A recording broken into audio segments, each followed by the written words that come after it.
ఓం నమో నారాయణాయ. వారాహి అమ్మకు నమస్కారం చేసుకుంటూ, అమ్మవారి దయ, ఆమె చల్లని చూపులు మనందరిపై ఉండాలి అని చెప్పి మనస్ఫూర్తిగా కోరుకుంటూ ఈ రోజుటి వీడియో స్టార్ట్ చేస్తున్నాను ఫ్రెండ్స్. ఇక ఈరోజు వీడియోలో మనం చూడబోయేది ఏంటి అంటే, మనం ప్రతిరోజు వారాహి అమ్మవారిని ఎంతో ఇష్టంగా పూజిస్తూ ఉన్నాం కదండి. అలాగే రేపు వినాయక చవితి.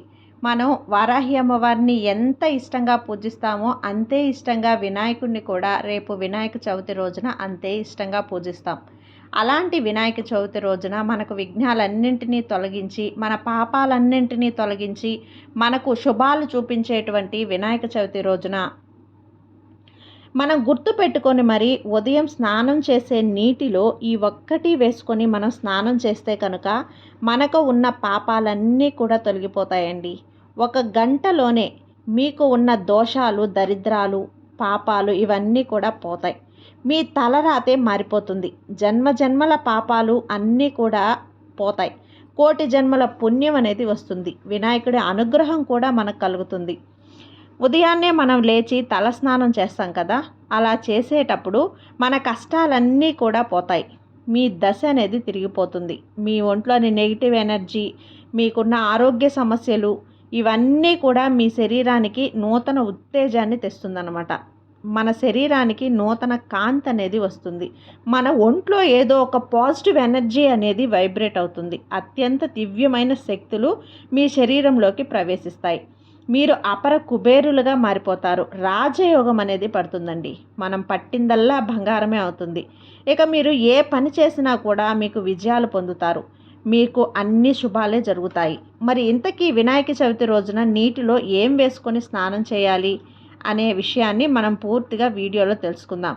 అంతకంటే ముందు వీడియో కనుక మీకు నచ్చినట్లయితే లైక్ చేసి సబ్స్క్రైబ్ చేయండి ఫ్రెండ్స్. అలాగే కొంతమంది భక్తులకు షేర్ చేయండి.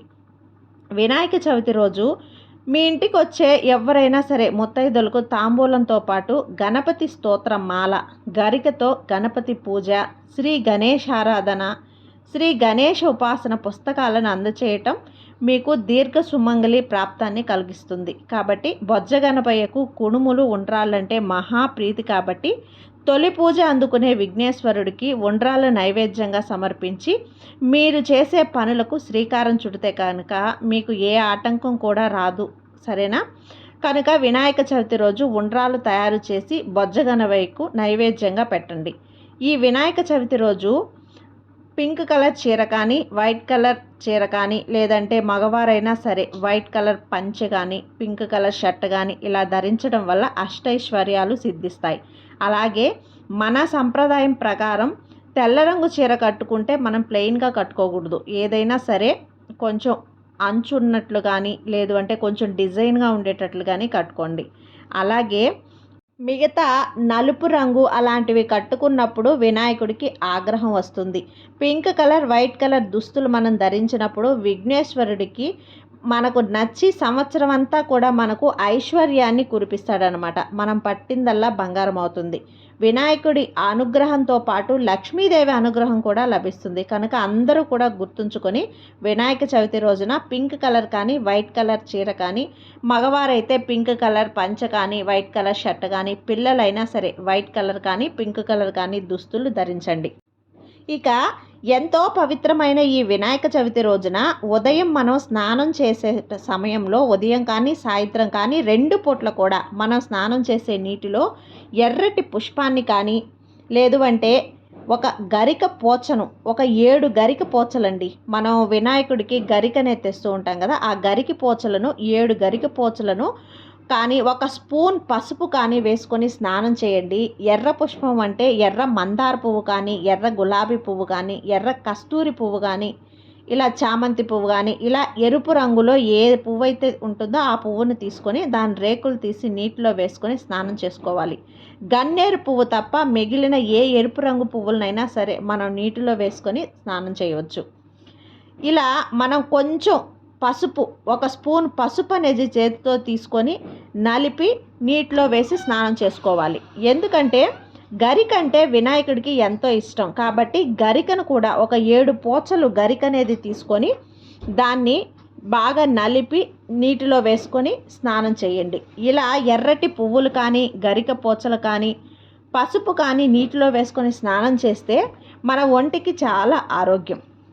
ఆయుర్వేదం కూడా ఈ విషయాన్ని మనకు ఈరోజు మనం స్నానం చేసే నీటిలో చేస్తే కనుక గంటలో మీకు ఉన్న పాపాలన్నీ తొలగిపోతాయి, మీ దోషాలన్నీ పోతాయి, మీ ఆరోగ్య సమస్యలన్నీ మెరుగుపడతాయి, మీ జన్మల పాపాలు తొలగిపోయి కోటి జన్మల పుణ్యం అనేది వస్తుంది. వినాయకుడికి అనుగ్రహం మనకు లభిస్తుంది. ఈరోజు ఇలా స్నానం చేస్తే కనుక మీ కష్టాలన్నీ కూడా పోతాయండి.